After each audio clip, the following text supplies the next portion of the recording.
Hello out there. Anybody hear me? Come let me know if I'm saying something.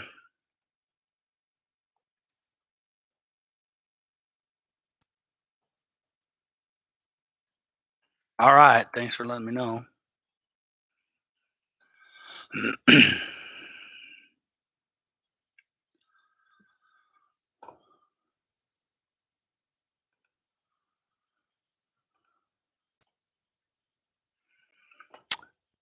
Well, thank you very much. I'm a little pooped because it's education week, so I'm off over there, and I do an evening one from 4:30 to 5:25, something like that. So I just was finishing that just a little bit ago and ran home and got connected, and here we are.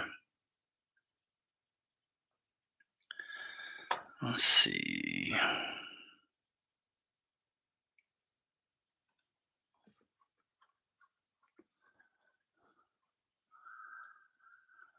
Hello, California. Hey, California, you got to quit sending your smoke over here.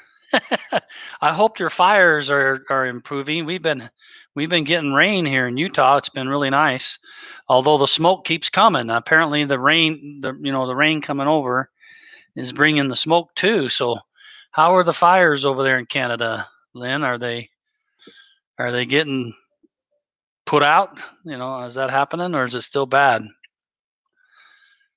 Hello from Georgia. How are you doing? Once again, can you hear me okay? Can somebody say yeah? Just to make sure, double check.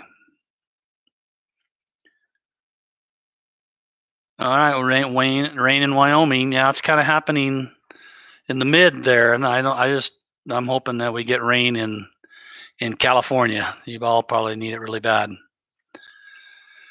And it's been dry and hot, but here it's been raining. We've gotten rain almost every day for the last week or so. We've even had floods over here. St. George was flooded, and there was another place that just homes were 6 or 8 feet underwater. I mean, the basements were up to 6 or 8 feet. Oh darn! Only 35% contained. New fire nearby this week. We've actually had, I think, less fires this year than we've had in the past, but because of the rain, actually some families got to go back to their homes that they had to evacuate. So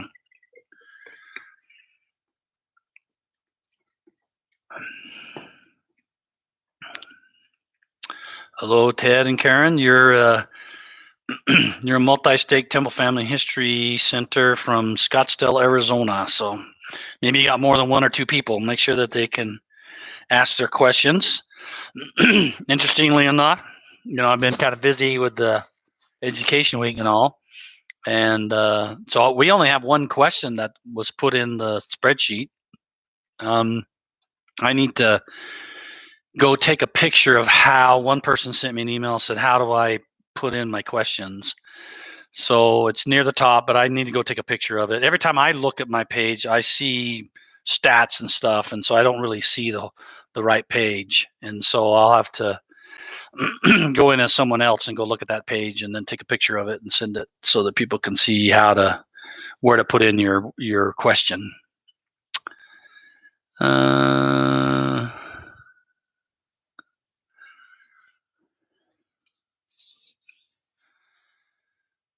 Well, Rebecca, let's see.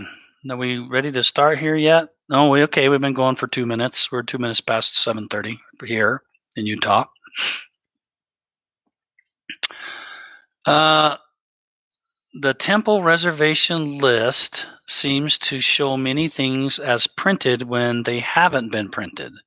Is there a reason for this?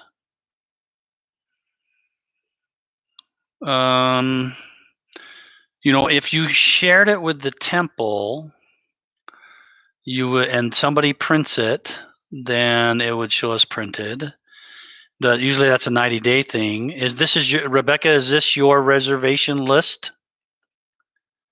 Is this your reservation list, Rebecca? Let me know on here. If so, then I want you to send me an email, if you would, to remind me the problem that you're seeing things printed. I'm assuming you didn't print them. And if you, or if it's a ordinances ready thing, or you went in and there was one that was shared to the temple and you took it.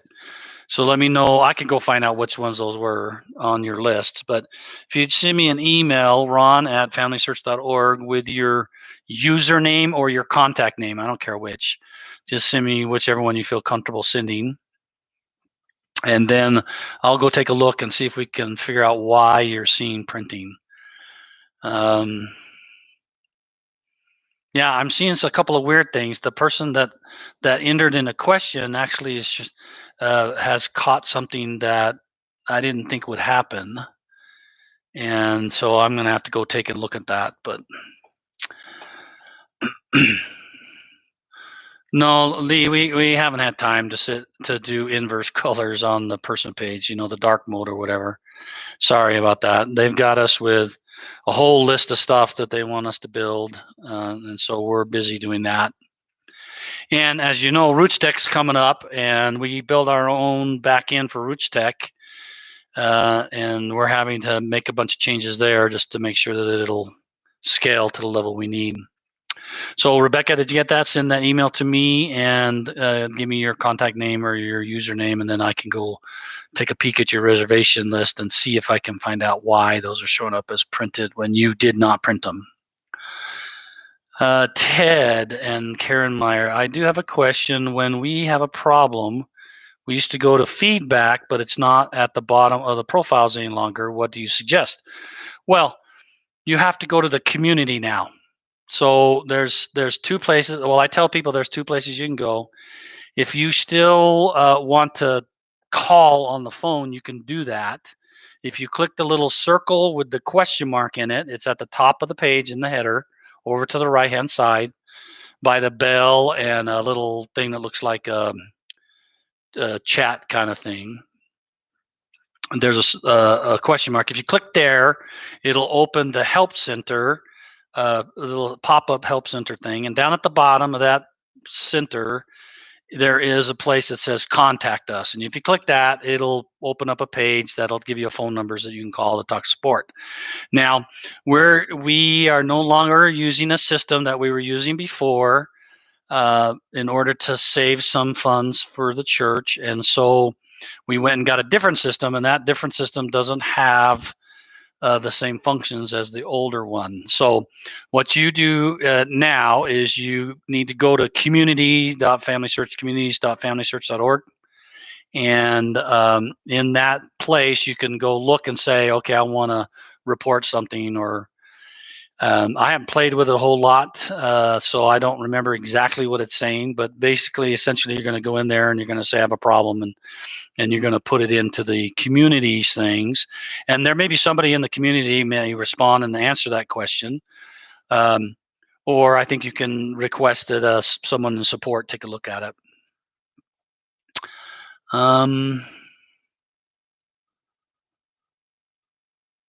So that's what you have to do, Ted and Karen, is go to the communities.familysearch.org.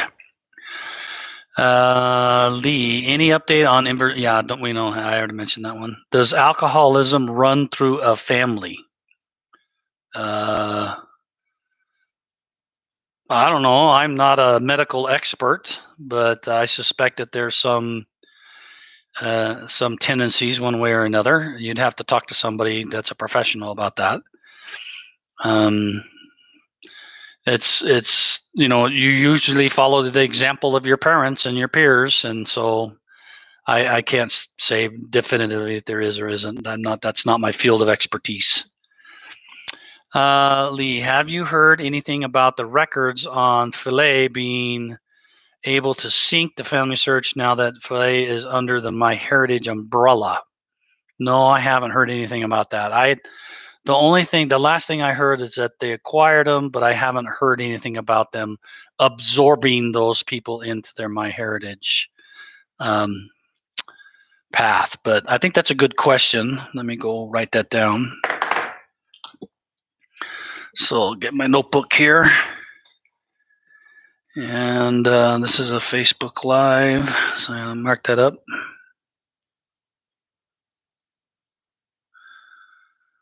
19th August 2021. Question mark, my heritage. So you're wondering if they're going to surface fillet records. Okay.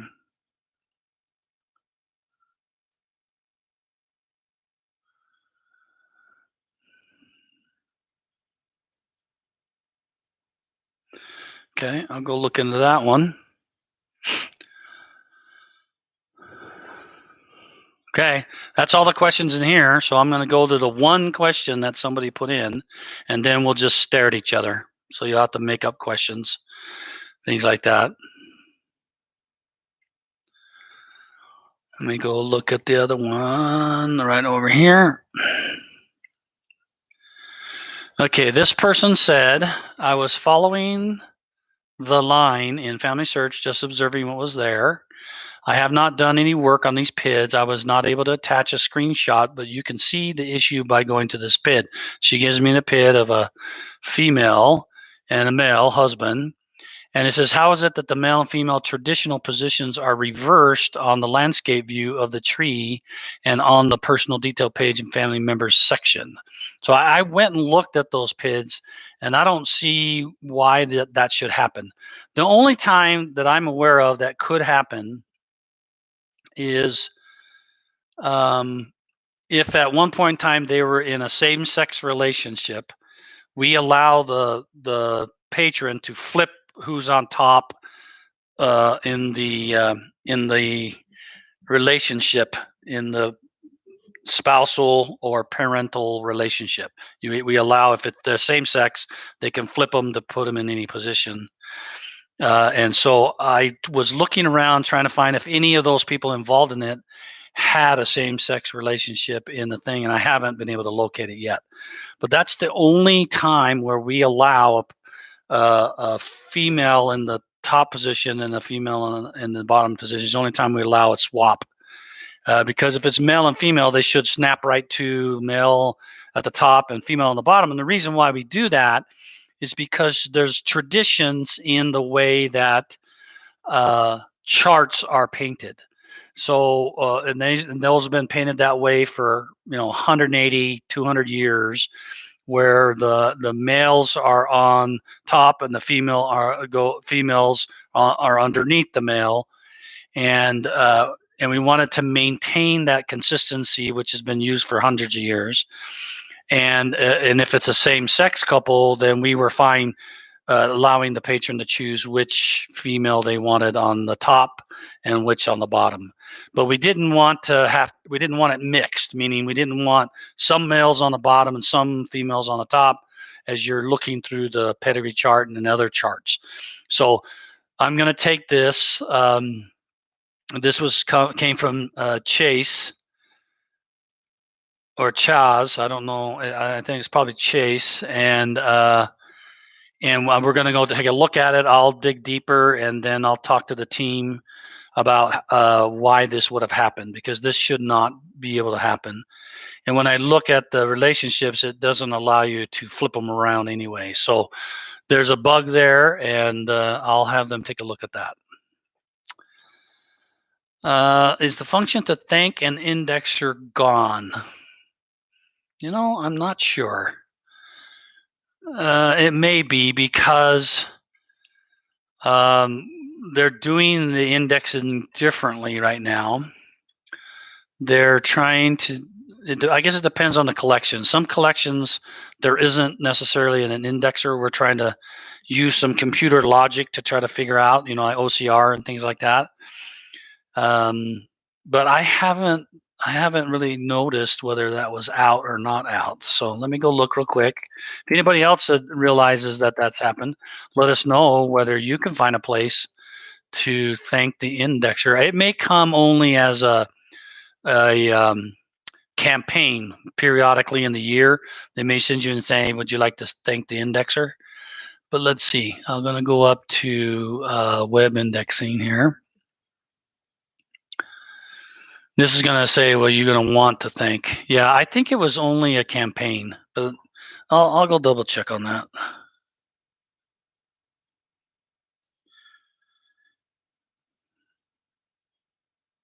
And that team's been working on some other campaigns, if that's the one I'm thinking of, and they probably haven't had an opportunity to go back around and do that particular campaign.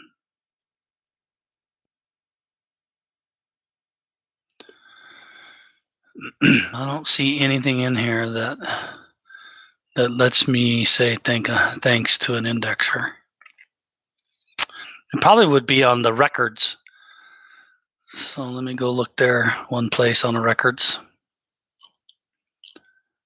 Sources.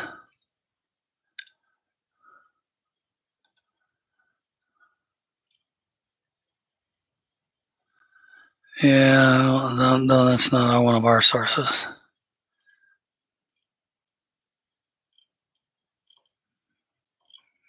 Yeah, I happened to pick a person that didn't have any family, only had one family search source. And I don't see any place to thank the indexer. All right. So sorry, I can't do that. I've written it down to go check into that, see if that's gone now. Okay, let's see. Have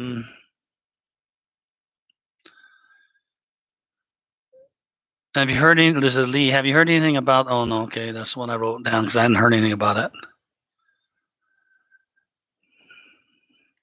Nancy, any idea when the private space prototype will be ready? How many members can I have?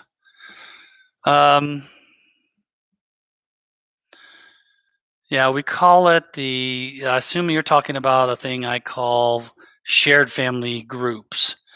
Basically, a shared family private area where you can put living in there. And we're working on it. Actually, we're about ready to do a little test with just a few people to see how it's working and making sure that it seems reasonable. But you have to realize that this is being done in 2 steps. So, as I mentioned before in the past, we're going to create these shared family groups, and those shared family groups are going to do a couple of things. One is the owner of the group creates it, and then that owner can invite people. I do not think we have a limit. I'll take that down as a double check. I don't think we're planning to have a limit there. We're not expecting people to have thousands that they're going to invite, but I guess that's possible. Let me see. Make a note here. Facebook Live. Question mark. There's limit of users in a shared family group. I don't think there is one, but I'll ask. I should know that because it's my group that's been building that, but I don't think I've talked about that. Let's see. Let's see. Where did it go?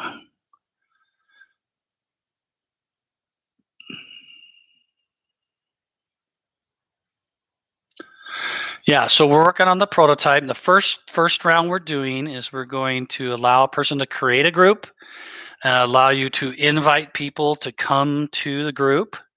You'll have to approve them. If you send invites out, they may accept it, and then it'll send a message to you, and you have to approve or disapprove. Or you can say, yeah, I approve them, or I don't. And the reason for that is when we send out a message, I mean, they could have shared it with somebody else, an email or something. They could have shared it with somebody else. And you want to make sure you know who it is that's wanting to get in the group, make sure that's a person you accept to have in the group. And then you'll also be able to you'll be able to designate 3 admins. One will be the owner, and the admin can designate 2 other admins if they wish in their group. And what admins do is they send invitations, or they accept people when they come in, or they can kick them out if they're doing something bad. So that's sort of what admins do. The group will be defined by a name of the group.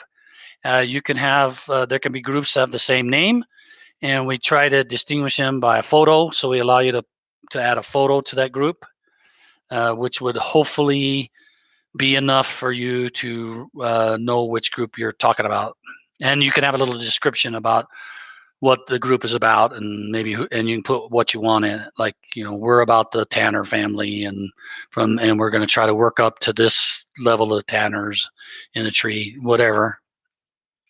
Or we like to have a shared family area for all the Tanners from this descendant or something. So I don't know what people will put in that. It's just more of gathering people. I think mostly people will gather families together. So all of their living that they know, kids, grandkids, great grandkids, cousins, relatives that you want to be part of this same shared living area. But initially, there won't be any living area. There won't be a place for them to put themselves in it for initially. So the first thing we're doing is just let you create the group, invite people to the group, accept people to the group, send messages to the group. So you can send one message and it goes to everybody in the group. And then we're also going to provide a reservation list for the group. And the reason why we're starting there is because we see a need that people want to share their reservations to their families, and they're doing that by, printing cards and putting them in the post office and putting a stamp on it and writing the mail, and we want them to. We think it would be a better approach if they share the ones they want to give out to the family, and then everybody in this family group can just go to that reservation list that's part of the shared family group, and then pick off the ordinances that they will do. And then they print the card, and they're only going to print that ordinance or two that they're doing it. And then when the ordinance gets completed, then both the person who printed the card and the person who shared it with the family reservation list will get a completed notice, and it will show up on their completed lists for both of those people. That way you can track, if you're the one that shared that reservation with the group, then you can track that that's done. You get notified that it was completed. So hopefully that's a way for people to send cards all around the world to their family and have them pick off what they want to do and do those ordinances. Yeah, so that's the first thing we're doing. And that's the thing we're going to start testing here in the next little while. And then we'll go through that for several weeks and make sure that everything seems to be work well. And then we'll release that and allow people to do that. And it'll have a mobile version too. So there'll be stuff on the Family Tree mobile that will also allow you to do the same thing, share a reservation to the family group. And then and then of course the other side of that is anybody in the group can grab a reservation from the shared family list. And we're also changing ordinances ready so that if you push ordinances ready, it'll not only look in your reservation list to find an ordinance that you're wanting to do, but it'll also look in your shared family groups to find an ordinance that you are asking for. So that way you're more likely to get ones that you potentially know, or certainly about your family, because that shared family group should be about persons in your family that you've reserved and shared. Okay, Lee, beating an old horse again. It seems that when I mark a photo image private, when completing an upload, I almost always have to refresh the screen to get the private icon to be actually active.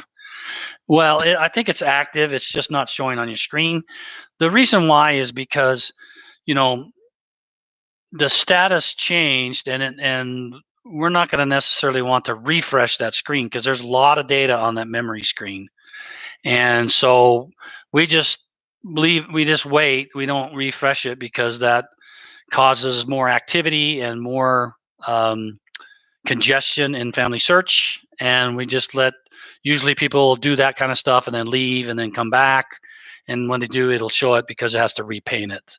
So you have to refresh the page if you want to see it change. But it really is changed. It's just that you don't see it until you refresh it. So unfortunately, we probably won't have auto refreshing kind of things happening, just simply because it takes CPU cycles, and and increases the transmission between the person and the system. And so that just makes performance a little slower when you do that. Let's see. I saw Larry Grant. I saw thank the indexer option a couple days ago. It doesn't come up every time. Okay. Well, that could be that some of it is done by computer, or it's obituaries and things like that aren't even done by an indexer. Obituaries now, we get obituaries and they're all computer created. So obituaries are all digital from the beginning. And so some of those may be because it's a obituary. That's probably why it doesn't thank the indexer, because there was no indexer. It's just the straight up text that they gave and put in the newspaper or whatever. I got thanked yesterday. So Stan got thanked yesterday for doing an indexing. So it's out there somewhere. I'll have to look around and see if I can find it. Or if you know where it is, you see it. I think you'd see it in the indexing area, or is it on the records? So you have to let me know. I don't think I've noticed it.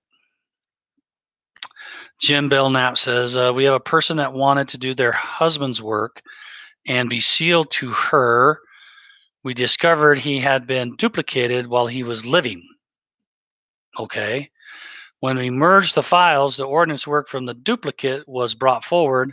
What is the best way to correct it so the wife can do the work properly? All right. So, Jim, this means that somebody put in the husband while he was living and marked him dead in this case. And the fact that he was living when that happened means that even if somebody put a dead person in there and did the ordinances, that those ordinances are considered invalid because they weren't done properly, because he was alive at the time. So what you need to do is you need to go in through the community's process or the phone call one that I mentioned earlier, where you can get a hold of support, and you need to tell them that this was done. Somebody had put him in dead and then did the ordinances when he was still living. And you need to have those ordinances invalidated and to send them to data admin 3 level to have that handled. So try doing that, Jim, through the community section, and let me know how it works. If it doesn't work, you run it through and they don't look like that they're recognizing what you need, then send me an email with the PID. I'm assuming he's deceased now, which is why you're asking. So, yeah, you'll have to send me his PID that you merged together, and then we'll make sure that the prior ordinances would be invalidated, and then she should have it. Charles says, FYI, on the reverse position of male and female question is now merged with and to see the issue, better go to the male instead. I went to the male one, by the way, and I didn't see any. Oh, guess I haven't been looking at the male. I've been looking at the female.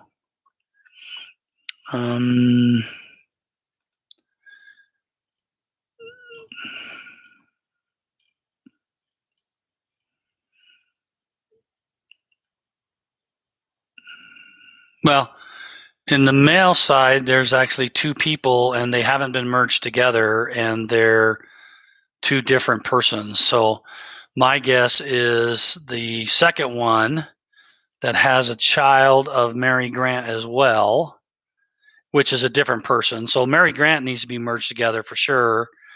The 2 Ludovics need to be merged together, and that'll probably take care of it. But I was looking at Ludovic Grant, one of them at least, before I ran out of time. And I was looking to see in the change log if at one point in time he was listed as female. That would explain why that would be the case. But I went into this and looked at Vital, and it's male, and it hasn't changed from male. So I just got to dig in a little further on those. but I did get your message. Oh, okay. You told me which one to go to, huh? GHFN2J. I am looking at that one, and I see the problem where it's interesting how some were properly placed and some weren't properly placed. So I've got to understand why that was like that way. All right. Okay, Ted and Karen, notice that when you invite someone to let you analyze the tree from the consultant planner, once they accept it, it does go from invited to accepted, but don't always get the message they don't always get the message that they were accepted.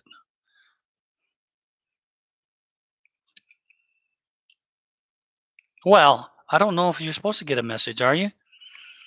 Once they accept, it goes from invited to accepted, but don't always get the message they accepted. Meaning you don't see the word accepted next to it in the planner. Is that what you're saying? Ted, let me know if that's what's missing. If it still says invited, but it didn't get changed to accepted. Is that what you're meaning there? And then I can pass it on to that team. I know that team. So let me know in the chat. So to begin with, the shared family group will not share living IDs, or will it ever? Yes, eventually the shared family groups will share, will allow you to put living IDs into that shared family group space. I do want to make sure that you understand clearly what's going to happen here.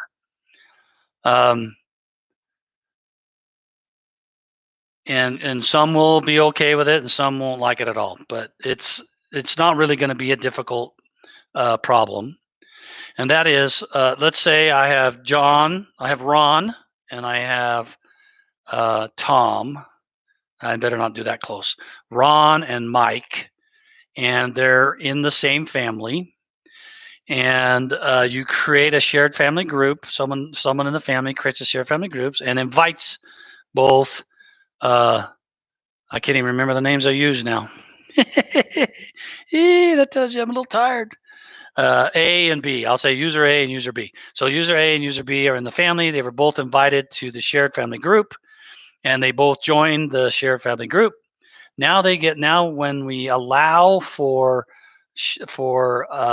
PIDs to be shared into the shared family group area, what'll happen is since user A has information in his private space, and he may or may not want to share all that information, right? There may be things that person has put into their private space that they don't want anybody else to see. Okay, at least until they're deceased or whatever. There has to be a time frame when people inside of a private space eventually escape, and that could be 110 years, 150 years, something like that, when we'll make them deceased, and then they'll be part of the tree, so forth. But let's say person A does not want all the stuff that's in his private space to be shared with the family group. And over here, user B, he's fine. It has him and his spouse and his couple of kids. And so this one, the B copies and says, yes, put my stuff into the shared family group. What we'll do is we'll make a copy of those people and stick them in the shared family group. And it'll have all the memories. It'll have all the stuff on it. It should be exactly like it was in their private space. And then user A over here, they decide, well, I'm only going to share these. He has 7 people in the thing, and he's only going to share like 5 of them. And so he shares 5 of them over into the shared family group. And now the 5 from him is there, and the 2 or 3 from the other is there. And now everybody in that shared family group can see all those living people. By the way, if there are people that are in sensitive countries, they could do the same thing. And so they would be sitting all there in the shared family group. And then you kind of just, generally you'll connect together some way, and you'll find duplicates of people, and you'd merge them inside that shared group. And eventually that whole shared family space will be all connected to both living and to dead. So you want the connection to the dead so that you can see this family, my brother and his spouse and their kids, and how the brother's connected with the family, but you can also see how the spouse connects to her family. And then you can see all those things, and that's the intent of the shared family group. And then my expectation, what I think will happen is people that like user A that has a few things in there they're not willing to share, they'll probably still use their personal space, their private space occasionally, but they may eventually just use the shared family group. I think people will just use the shared family group. Why add more things and put in memories and all sorts of stuff in a private space where nobody else can see it in the family, when you could put it in the shared group and everybody in the family would see those things? Um, and so that's what I'm expecting to happen. People will just stop going to their private area, and we'll probably even put and this isn't, for sure, but this is what I'm thinking. We'll probably put a little checkbox where you can say, when I log in, I want to start in this shared group, this shared family group. Then you just show up there, and it looks like to you that you've got your tree. You can wander up your tree and do things, but you can also see all the relatives that are part of that shared family group that have all connected into that same living space. So that's what I would expect to do. Let's see, was there anything else that you were talking about? So that's how the shared living IDs will get in there. And when people add memories in there, everybody will see those memories unless they're marked private. If they put in, a new baby or something like that, then everybody will see that new baby when they put that baby in that shared family group. And that's the idea, is that now you can see all your living family. You can see the changes that they put into that area. You can see the memories they put on. And we're thinking about some other things that we can do to help that family communicate better. Maybe now with the shared family groups, you can communicate to everybody in the group, but maybe you only want to communicate to 3 or 4 of them to talk about something special or whatever. So we need to beef up some of our communication, I think. That'll come probably later, but we first want to get the shared family groups with the reservation and the single, send a message to everybody in the group. And then we're going to want to do the shared PIDs and put them all in there, and then you'll see everything. And it's not that difficult. Some may say, well, I want to see the one true PID, or I don't want to have to worry about duplicates and stuff like that. Well, you're going to have to worry about it a little bit, and it's not that hard to merge. I actually was doing conversation. I was teaching at Education Week just before this, and we were talking about that kind of stuff, shared family groups, and somebody asked a question about it. And they always say, well, it's just so hard because there's so many duplicates and all this kind of stuff. And it's like, no, it isn't. Let's say that, I've used this example before. You have a grandmother, great grandmother, whatever, had 10 kids, and each of her kids had 10 kids. How many times would grandma be in the tree? So it'd be like 100 times. And because it's in 100 private spaces, assuming all the kids got an account, both generations got accounts. And then grandma dies, and one person, when they hear the news, they just have to mark that she's dead. So they mark that she's dead. That person doesn't have to do any merges at all, because that's the first time grandma appears as deceased in the tree. And then the next person comes along, maybe they're distraught. The next day they decide they have to mark grandma dead, and they mark her dead. And that person is told that there's a duplicate, and they just merge the two together, and they're done. And then, at the reunion or the funeral, maybe a couple of people mark grandma dead, and maybe they have to do 2 merges or something. But generally, a person will only do 1 merge, and it's going to be a simple merge because it's going to be somebody and somebody you're familiar with. You'll recognize whether the duplicate's a duplicate or not, and you'll be glad to put it together, and it just goes real quick. So merging has actually become fairly simple, especially if it's a living person who's recently deceased, because you know that person and you know what data is right. So so there you go. There you go on the shared family group, and there will be some duplication. We are thinking about maybe on a youth registers, or an invite can be sent to the youth, and when they register, it sends them right into the shared family group.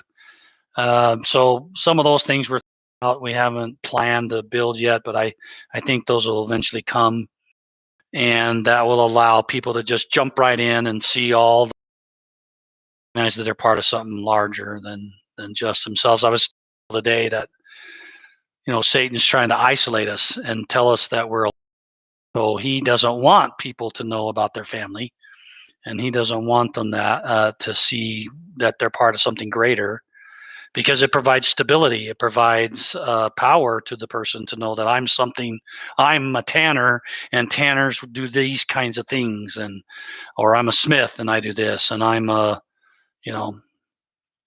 Go Branson and I do certain things. So it's just, the power of knowing your family and seeing your family and going back in the past and see the struggles that they had, just makes you stronger. And that's not what Satan wants. So we're trying to battle that and say we want people to know their family, because that makes them stronger, and it makes them feel connected, and it makes them feel important and realize that they're part of something much bigger. All right, let's see. Where am I? So to begin with, the sharing family groups. Okay, so I just answered that one. Next one's Lynn. Can you go over what happens to the family search account of someone who dies? The temple reservation list, people managed in the private space, memories attached to living people. Can a relative get access? Okay. So currently, this is the current model of how it works. If someone dies, traditionally we only know when members die, because we have access to membership records, and when their status goes from living to dead, we get notified. And so for a member, we know that they have passed. So we will take that PID of that person, because we know their membership record number and we know it's associated with that particular account, that particular person. What we will do is if that person had a family search account, we will take their home person, that's them in the tree, and we'll move that person into the public area of family tree, and they will be marked deceased. Okay.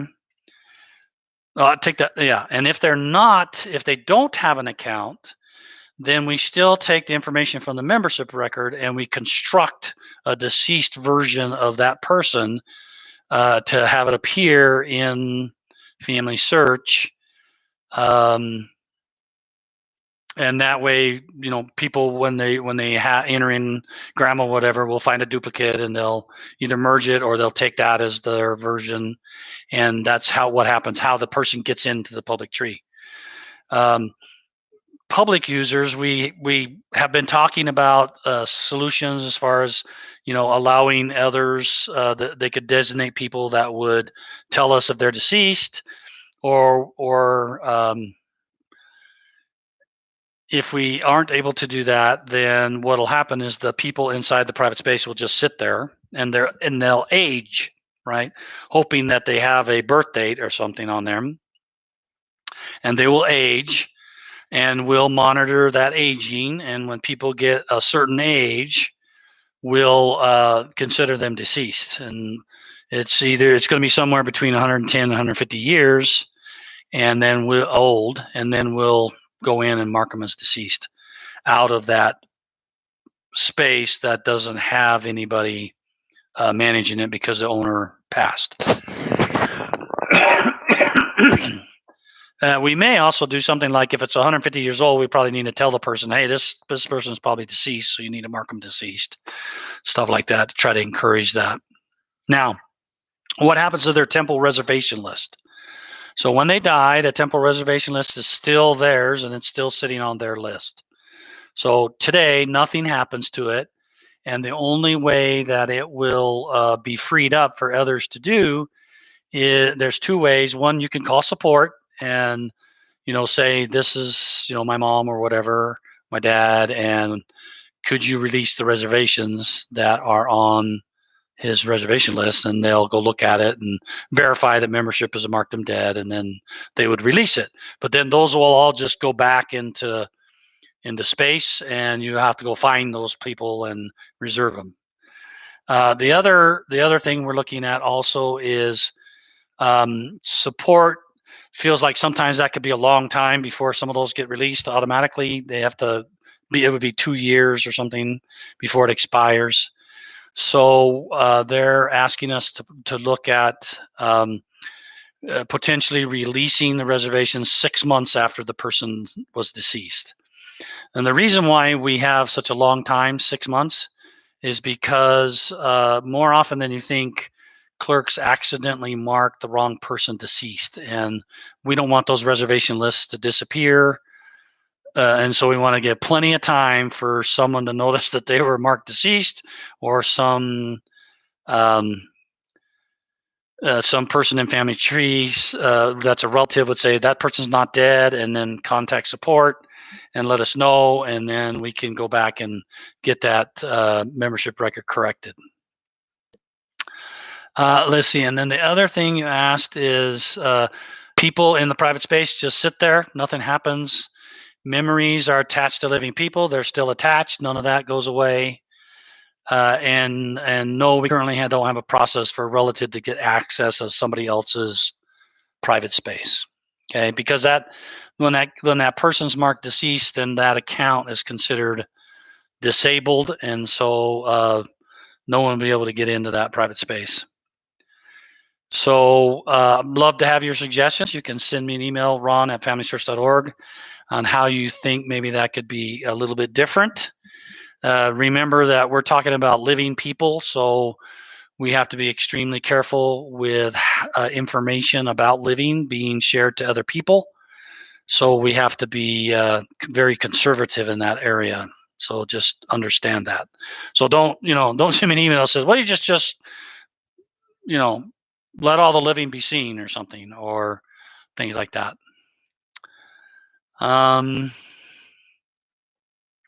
Yeah, memories are still attached to the living people. Memories are still attached to the person that died. When they go up to in the public space, all those memories go with them into that area.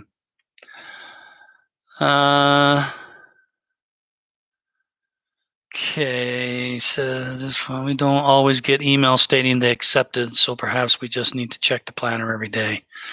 Yeah, that's probably true. You have to check the planner. Let's see. Tom says, from Tom Kemp, heard you might be changing the 110-year rule, pushing it back further. How might it be modified? I'm not aware of us changing the 110-year rule at this time. I was talking about deciding whether a living person is dead or not, and maybe there's some confusion going on there, but it's a separate thing. I'm not aware of any changes for the 110-year rule. Oh, wait, maybe I am. That's right. I should tell you that. I just thought of what you're probably talking about. Yeah, we're talking about the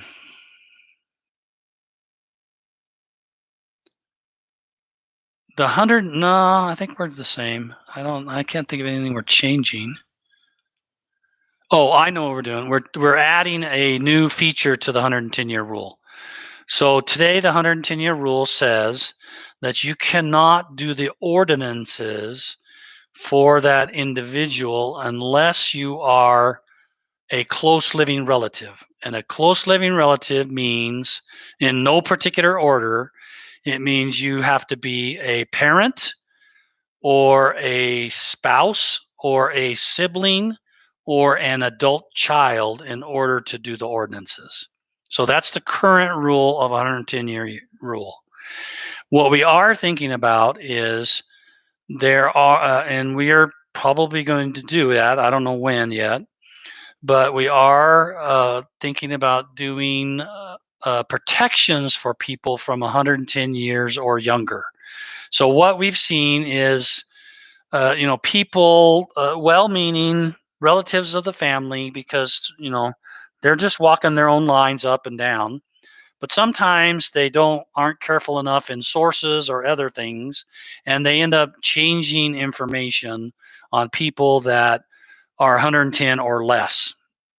And the problem is, your 110-year rules, usually you're 3 or 4, maybe 4 generations, and they're probably people you knew or knew a lot about if they died earlier than, when you were young. But you probably know the people, and so it's likely that what their name was, what their birth date was, where they lived, things like that. And you get these distant cousins who are up many generations and down and way over another place, you know, 10th cousin, 100 times removed or whatever. And they're just wandering the lines, trying to figure out something to do. And they see that there's a record hint there, and they aren't as careful, and they end up changing the person. And that upsets the people that are, that know that person, that it's their father or their mother or their grandparents. And so that upsets people. So we are looking into adding an additional restriction, which is if a person is 110 or less, we would only let a direct descendant of that person modify it.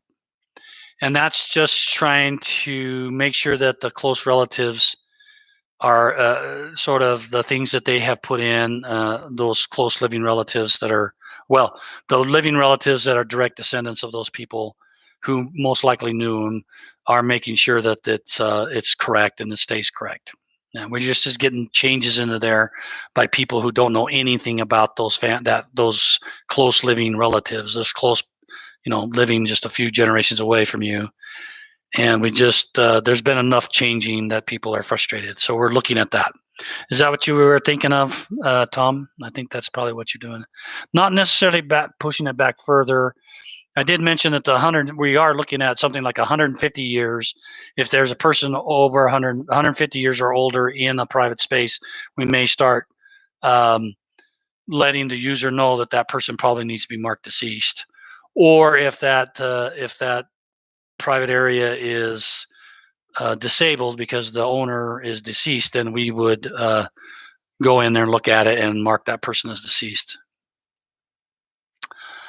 A person who reserved ordinances has died, is incapacitated, or had a withdrawal of membership. And that, if they had a withdrawal, well, first off, if they got rid of their membership, which means they said, remove me for the records, or they just don't want contact or anything like that. If they want to be removed from the records, then what happens is they have their designation changed in membership records, and that will cause us to flip the switch on that particular account and say it's no longer a member account, it's a public account. And then that's for withdrawal of membership. Whether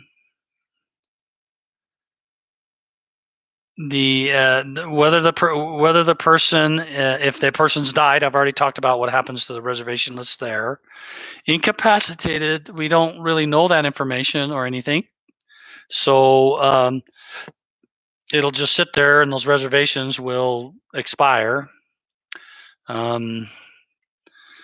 So if you get someone who's struggling with that kind of stuff, you may want to ask them if they're willing to give you their username and password so you can go in and share those reservations somewhere else. Dear Myrtle, we heard rumors the Family History Center portals to view only a family history image databases are now working, but not yet for affiliate libraries. What is the status? That we're still having issues, okay? And the biggest issue that we're having is there are others out there who are doing their best to figure out ways to get a hold of these records by inappropriate means. And I think we've had some that have been able to start up so you could view it at the Family History Center, but I don't think all of the records are available like that. So we have a team that's working on some software that will help us detect abuse or be more aware of where people may be downloading tons of stuff or trying to connect and do things that we don't necessarily care for them to do, because it's our obligation to protect these records, because these records are considered confidential in some respects, because the owners of those records usually want to sell charge a fee for people to see these records, but they're willing to allow us to show them only in in the family history centers, because we helped with you know filming and indexing and stuff, and so as part of that free service for doing that, they'll let us show them at the Family History Center. So we have to be very careful to make sure we're honoring our agreement with those groups, and the agreement is you can only see them if you're in a Family History Center. So there are others who are trying to break that model and hack in and do all that sort of stuff, and we're working hard and have been for several months to try to close a lot of loopholes. And so I'm not sure all records are there, or even if it's sometime on and sometimes off. But I know that we're working really hard to make sure that we honor our agreement with these record holders and owners, and we want to do so in order to make sure that you can see it when you come to a Family History Center. So. And yeah, affiliate libraries will be the last to do it, because we've got to make sure it's working for our libraries before we turn that code over towards affiliate libraries. Bill says, "What of records I have created for relatives born in the last 110 years who are not direct line ancestors?"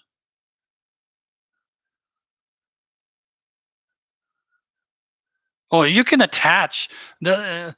You can attach. I believe we're still going to allow you to attach sources and stuff like that. It's just editing the data is what I'm going to double check that, but I haven't heard anything about sources and things like that.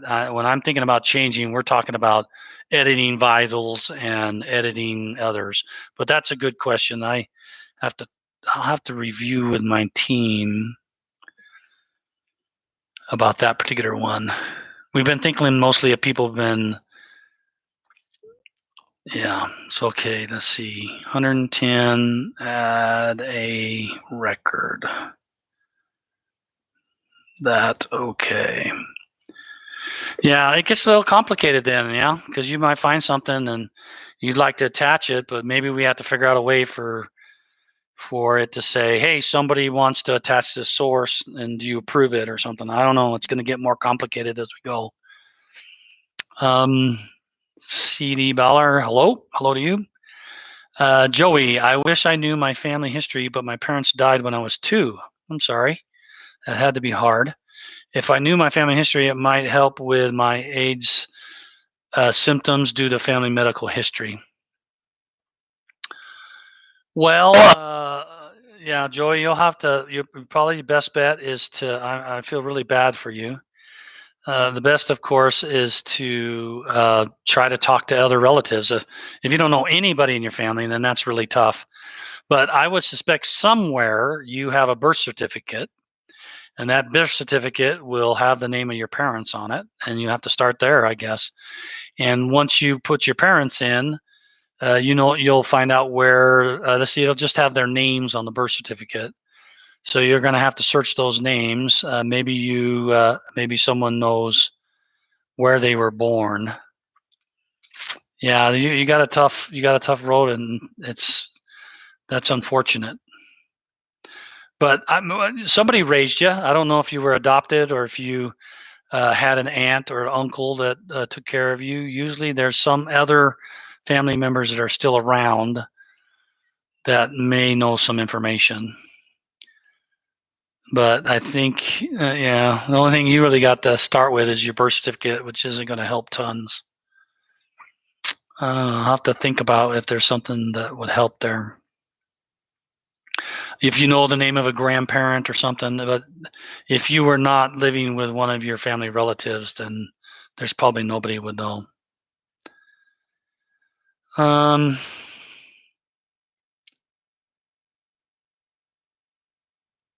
Yeah, I'm sorry. Nancy, we have been informed that that affiliate address use an IP address to connect to do not use the portal, so they were never down. Yeah, they have to have a specific static IP address in order to get access.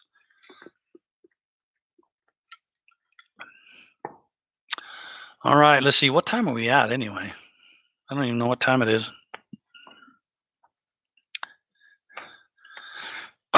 There's my cell phone.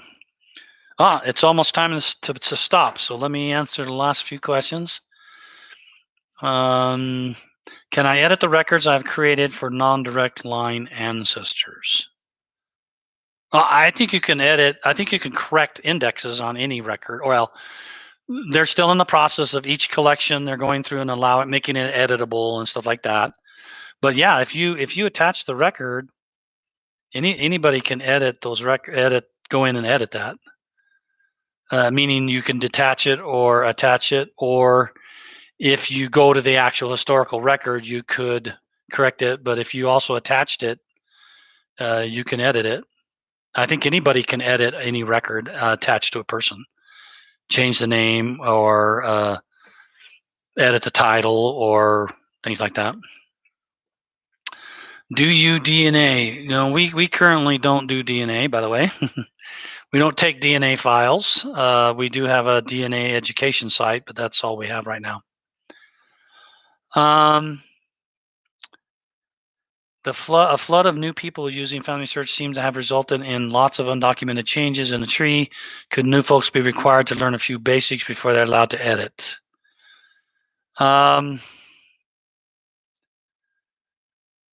Well, that's a little tough.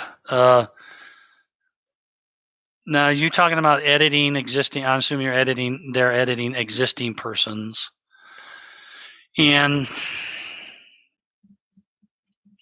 we've talked about having a little introductory video to help people understand how things work. And there's a team right now that's working on changing some of the first time login stuff to sort of help people understand who Family Search is and whether we're going to charge money or anything like that. And we continue to have conversations about how to train some people. We have plenty of suggestions that we've done, and they're sitting in a pile of lists to get to. One of those is if it's your first, for example, if it's your first time to attach a source, we would either have you watch a short video or have you do a practice source that we prepare so that you can at least understand what you're looking at, what a source tells you, and things like that. So those are some of the things that we've been talking about. We haven't had enough time it hasn't come to the top of the list for us to build yet, but there's plenty of suggestions. I've even submitted several to upper management that they've accepted, but we just are busy with other things right now. As we go along, we'll keep trying to get to them. All right, everyone. I want to thank you for coming and help people know that I'm still doing this.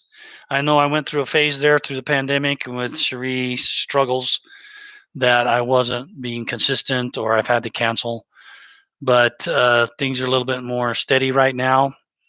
And so let people know that I'm still doing this and encourage them to come if they have questions that they want to ask. So thank you, everybody. Good to see you all, and you have yourself a good evening. We'll see you next time. I'll be setting up some more for next month or next few weeks. Thank you. We'll see you. Bye-bye.